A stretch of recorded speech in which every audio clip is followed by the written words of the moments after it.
صحة رمضانكم ومرحبا بكم في درس جديد من دروس تعلم اللهجة الجزائرية. هذه المرة راح يكون الدرس مختلف شوية. راح تتعلم اللهجة الجزائرية من الكوزينة نتاعي من خلال وصفة البوراك. إذا كنت تحب تاني المطبخ الجزائري فاتبع معايا درس اليوم. وكالعادة إذا عجبكم درس اليوم ما تنسونيش من لايك باش نواصل دايما في هذا الدروس.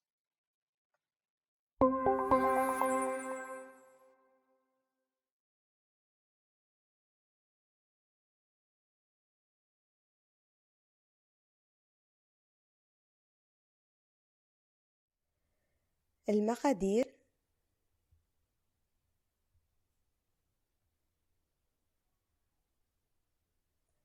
لحم مرحي،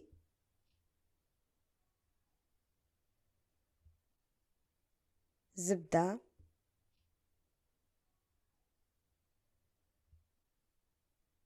زوج حبات بيض، حبة بصل مقطعة، معدنوس مقطعة، فرماج،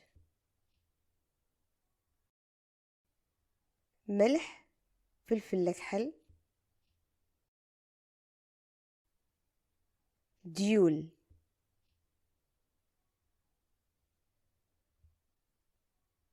الزيت، لماعن، مغرف تاع حطب، مغرف صغيرة، مقلة، صفاية، فرشيطة، مغرف كبيرة، طبسي فيه ورق ماس. طريقة التحضير: المرحلة الأولى نطيب اللحم. في مقلاة نذوب الزبدة،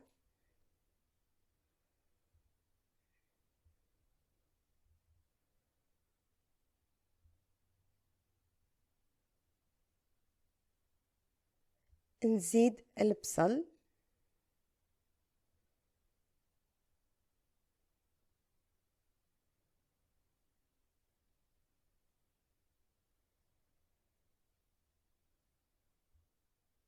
خليه يتقلى شوية،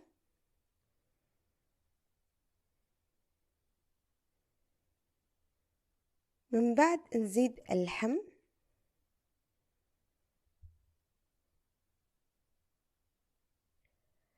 ونحاول نخلطه مليح مع البصل.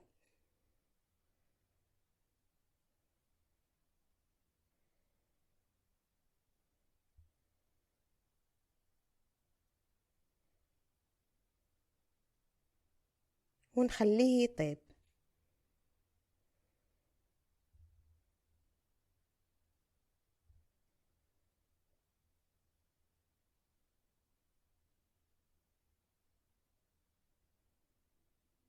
نزيد الملح،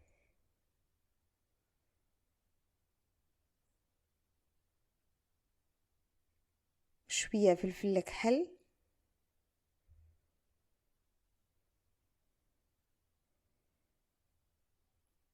نزيد المعدنوس ونخلطه مليح مع اللحم.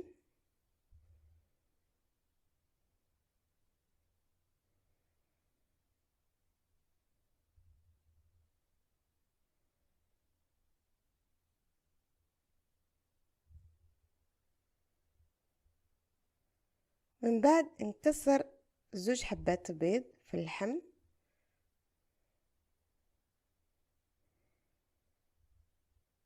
ونخلطه حتى يطيب.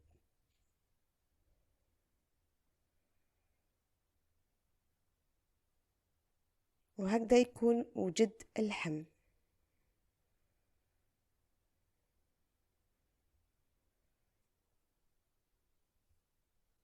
المرحلة الثانية نشكل البوراك. نحط شوية فرماج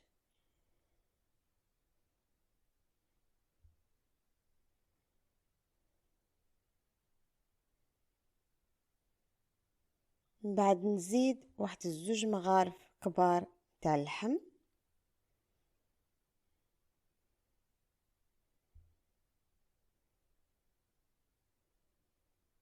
ونشكل البوراك بالطريقة اللي راكم تشوفوا فيها في الفيديو.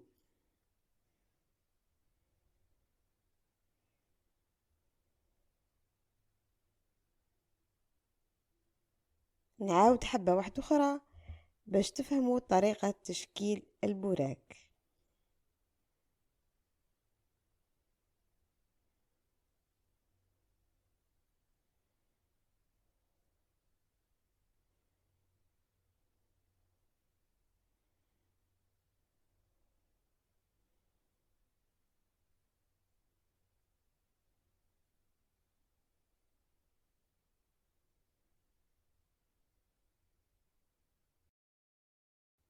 المرحلة الثالثة نقلوا البوراك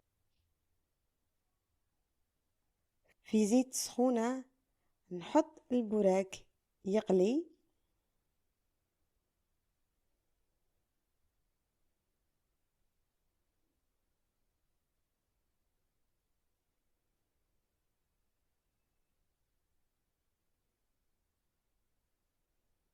نحركه باش يتحمر من قاع الجوانب،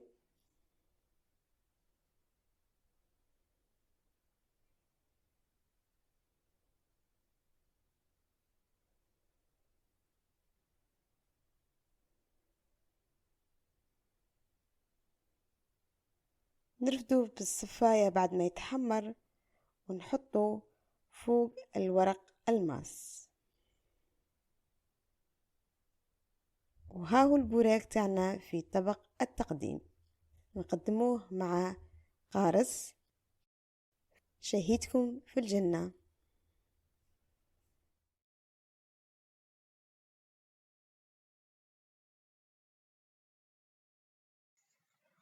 هذه كانت واحدة من أشهر الوصفات في رمضان في الجزائر. إذا كنت حاب تعرف معلومات أكتر على شهر رمضان في الجزائر، راح نخلي لك رابط قائمة فيديوهات رمضان في الجزائر في صندوق الوصف وفي بطاقة المعلومات.